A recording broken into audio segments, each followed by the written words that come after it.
Baik, saya akan menjelaskan tentang data time series.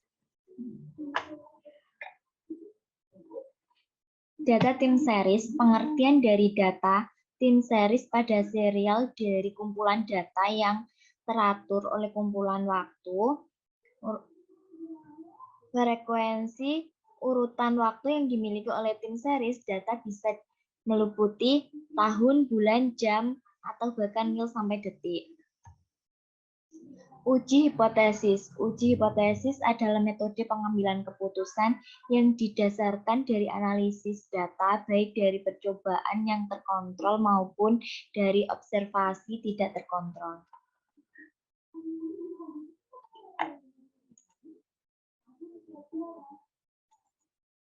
Ini saya sudah memiliki data, tinggal copy paste.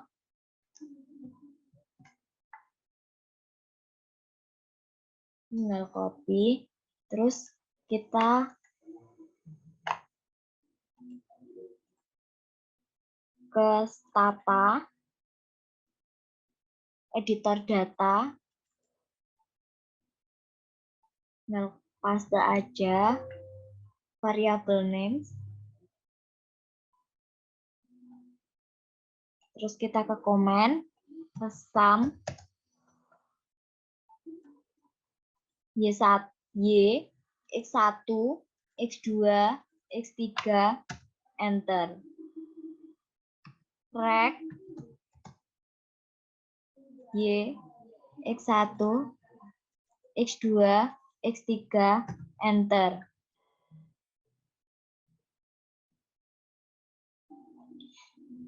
Kriteria pengujian H0 ditolak jika probabilitas T statistik kurang dari 0,05. Uji T parsial hipotesis. H0 variabel tingkat kemiskinan tidak mempengaruhi laju pertumbuhan ekonomi di daerah tersebut pada tahun 2012 sampai 2021. H1 variabel tingkat kemiskinan mempengaruhi laju pertumbuhan ekonomi di daerah tersebut pada tahun 2012 sampai 2021. H0 variabel tingkat pengangguran tidak mempengaruhi laju pertumbuhan ekonomi di daerah tersebut pada tahun 2012 sampai 2021. H1 variabel tingkat pengangguran mempengaruhi laju pertumbuhan ekonomi di daerah tersebut pada tahun 2012 sampai 2021. H0 variabel inflasi tidak mempengaruhi laju pertumbuhan ekonomi di daerah tersebut pada tahun 2012 sampai 2021. H1 variabel inflasi mempengaruhi laju pertumbuhan ekonomi di daerah tersebut pada tahun 2012 sampai 2021. Karakter pengujian H0 jika probabilitas F statistik kurang dari 0,05, uji F simultan. Hipotesis H0 variabel tingkat kemiskinan, tingkat pengangguran, dan inflasi tidak mempengaruhi laju pertumbuhan ekonomi di daerah tersebut pada tahun 2012 sampai 2021. H1 variabel tingkat kemiskinan, tingkat pengangguran, dan inflasi secara bersama-sama mempengaruhi laju pertumbuhan ekonomi di daerah tersebut pada tahun 2012 sampai 2021. R-square. Berdasarkan data tersebut, diketahui bahwa R-square sebesar 0,7172 atau 71,72%.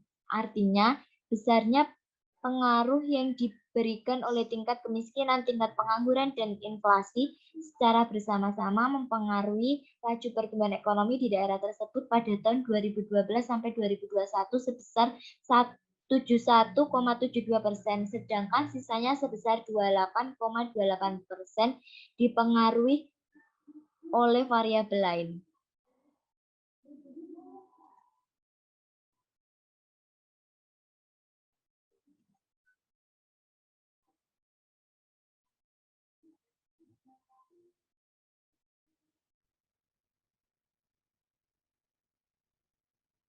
Selanjutnya, uji normalitas.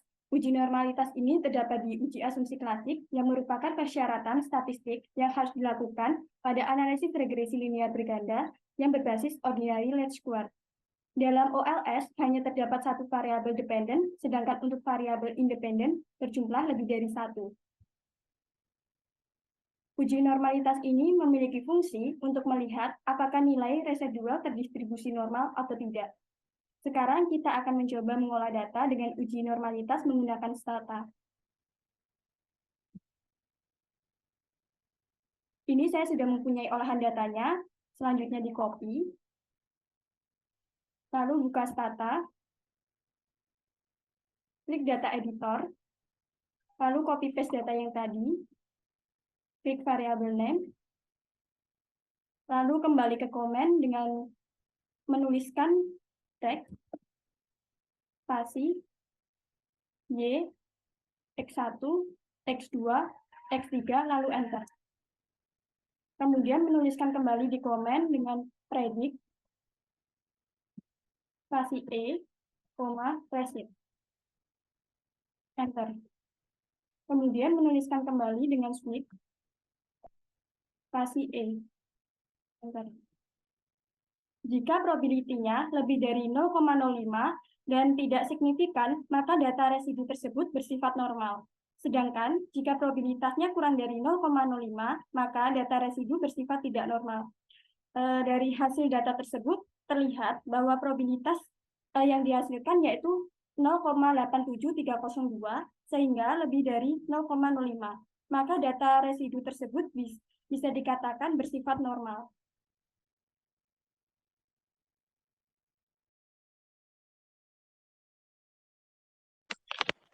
Selanjutnya ada heteroskedastisitas. Uji heteroskedastisitas dilakukan pada model regresi untuk menguji apakah terdapat ketidaksamaan varians dari residual pada suatu pengamatan ke pengamatan lainnya. Selanjutnya kita akan mencoba untuk mengolah data menggunakan stata. Sebelum itu,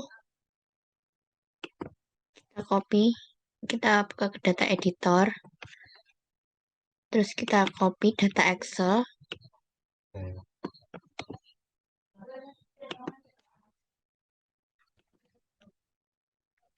kita paste, klik variable names,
Saya akan menunjukkan uji asumsi klasik yang ketiga, ini uji autokorelasi.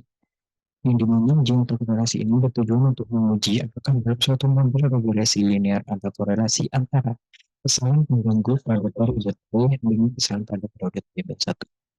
Nah, uji autokorelasi ini, di sini saya akan menjelaskan dua uji, yakni uji Durbin-Watson dan uji Bretsch-Godfrey. Sebelum kita melakukan uji Durbin-Watson, yang perlu kita persiapkan terlebih dahulu adalah kita menyiapkan tabel Durbin-Watson yang bisa kita unduh di internet seperti ini. Kemudian kita bisa masuk ke statanya. Sebelum kita memulai uji autokorelasi ini, di sini saya sudah menyiapkan sebuah data yang dimana masa waktu datanya ini adalah selama 10 tahun dari 2012 hingga 2021. Variabel Y adalah laju pertumbuhan ekonomi, variabel X1-nya adalah tingkat kemiskinan, variabel X2-nya adalah tingkat pengangguran, dan variabel X3-nya adalah inflasi. Kemudian kita bisa copy data ini dan kita masukkan ke statanya. Untuk memasukkan data di stata, di kiri atas ada sebuah gambar tabel. Ada sebuah tabel, ada sebuah gambar tabel atau gambar kotak-kotak yang ada pensilnya. Kemudian kita klik, kemudian kita paste datanya, dan kita pilih variable name.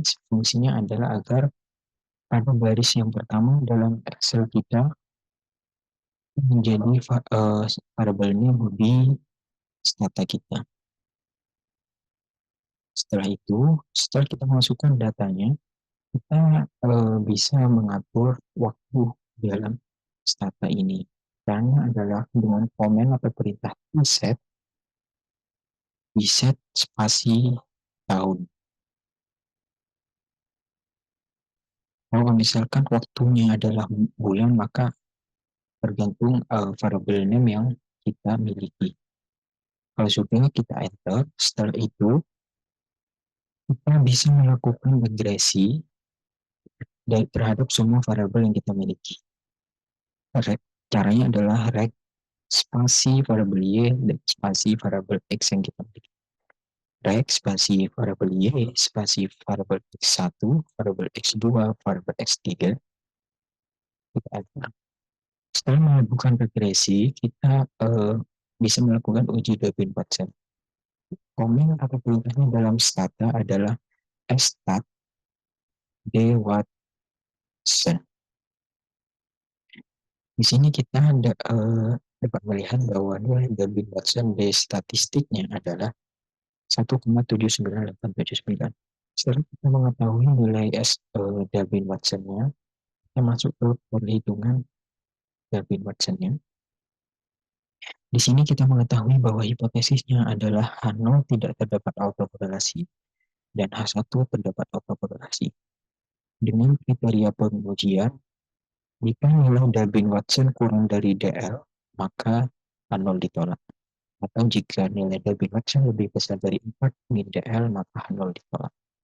Atau jika DU kurang dari nilai Debye-Watson kurang dari 4 min DU, maka menerima H0.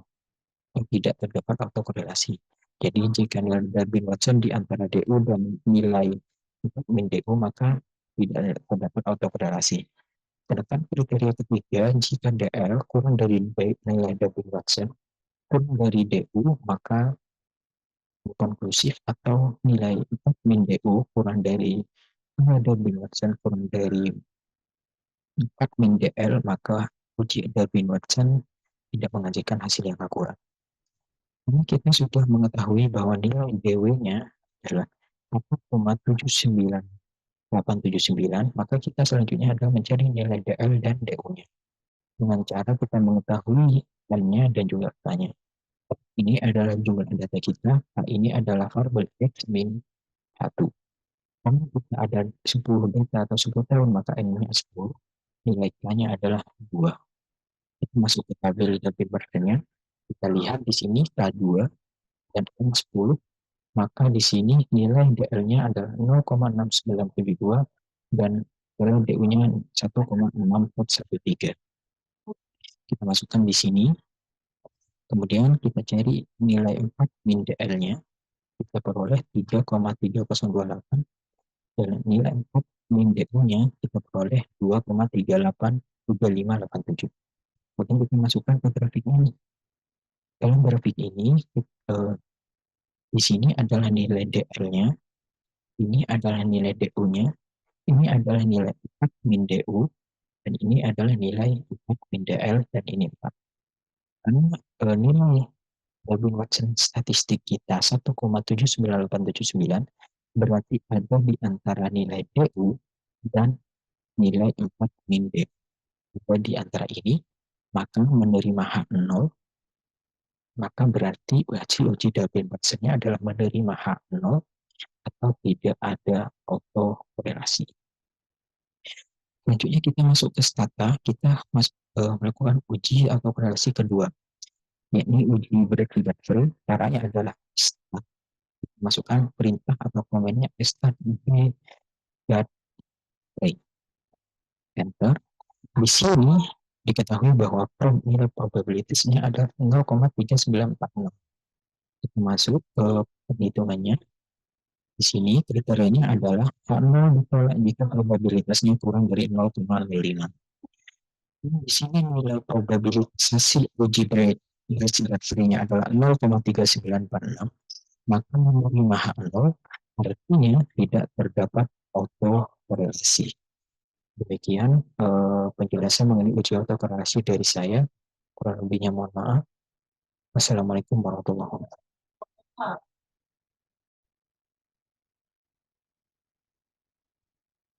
Baik, pada malam hari ini saya akan menjelaskan sedikit tentang tata cara uji multikolinearitas menggunakan Stata versi 17.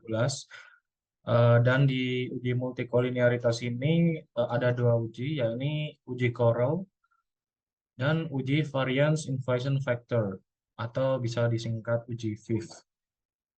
Nah, hipotesisnya di sini untuk yang uji Corel, jika nilai Corel di atas 10, maka hasil tersebut terjangkit multikolinearitas. Nah, sebaliknya jika Corel di bawah 10, maka tidak terjangkit multikolinearitas. Nah, untuk uji variance VIF, jika VIF kurang dari 10 atau nilai toleransi lebih dari 0,01, maka dinyatakan tidak terjadi multikolinearitas. Nah, sebaliknya jika nilai VIF lebih dari 10 atau nilai toleransi kurang dari 0,01, maka hasil tersebut dinyatakan terjadi multikolinearitas. Nah, di sini saya ada sampel data, kurang lebihnya ada tahun 2012 sampai tahun 2021, yang mana ada 4 variabel di sini. Katakanlah yang variabel Y ini merupakan laju pertumbuhan ekonomi, yang ini yang X1 sampai X3 masing-masing tingkat kemiskinan, tingkat pengangguran, dan tingkat inflasi. Nah, untuk langkah berikutnya kita copy semuanya terlebih dahulu ya. Terus kita buka Stata di data editor. Nah, kita paste, klik yang variable name seperti ini. Terus kita kembali ke halaman utamanya. Bisa dilihat yang hal yang harus dilakukan pertama ialah klik di comment di bawah ini. Nah, ketik correct. Terus kita klik yang ini Y sampai X3 ini. Terus kita enter. Nah, kita yang pertama kan regress dulu ya. Nah, untuk uji kedua, uji tadi ini yang uji Corel, rumusnya seperti ini, Corel variabel Y, X1, X2, X3.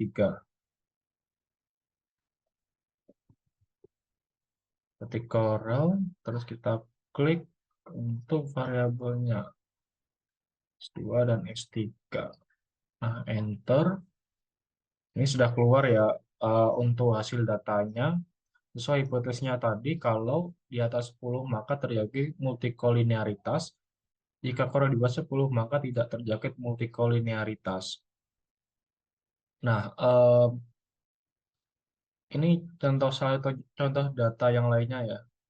Dan kurang lebihnya hasilnya sama dengan yang kita uji di sini. Jadi di sini kesimpulannya nilai Corel di bawah 10 sehingga dapat disimpulkan bahwa nilai hasil ini tidak terjadi multikolinearitas. Oke. Nah, untuk langkah berikutnya yaitu uji VIF. Kita tinggal ketik VIF aja, lalu enter. Nah, ini di sini ada main VIF-nya ya, apa namanya? Seperti yang di sini, variance inversion factor, yang mana jika nilai VIF kurang dari 10 atau nilai toleransi lebih dari 0,01, maka dinyatakan tidak terjadi multikolinearitas. Nah, jika terjadi VIF lebih dari 10 atau nilai tolerance kurang dari 0,01, maka dinyatakan terjadi multikolinearitas. Nah, di hasil yang dari sampel data kita, mean VIF di sini ketemunya 1,64 yang mana di bawah 10 ya sesuai hipotesis tadi. Kurang dari 10, maka dinyatakan tidak terjadi multikolinearitas. Nah, dengan memperhatikan hasil mean VIF ini, bahwasanya nilai mean VIF ini 1,64 yang mana bisa disimpulkan tidak terjadi multikolinearitas. Jadi kesimpulannya di sini adalah menerima H0. Nah, kurang lebih seperti itu untuk sedikit tutorial tentang uji multikolinearitas, uji Corel dan VIF. Sekian dari saya. Terima kasih atas waktu dan perhatian yang diberikan. Wassalamualaikum warahmatullahi wabarakatuh.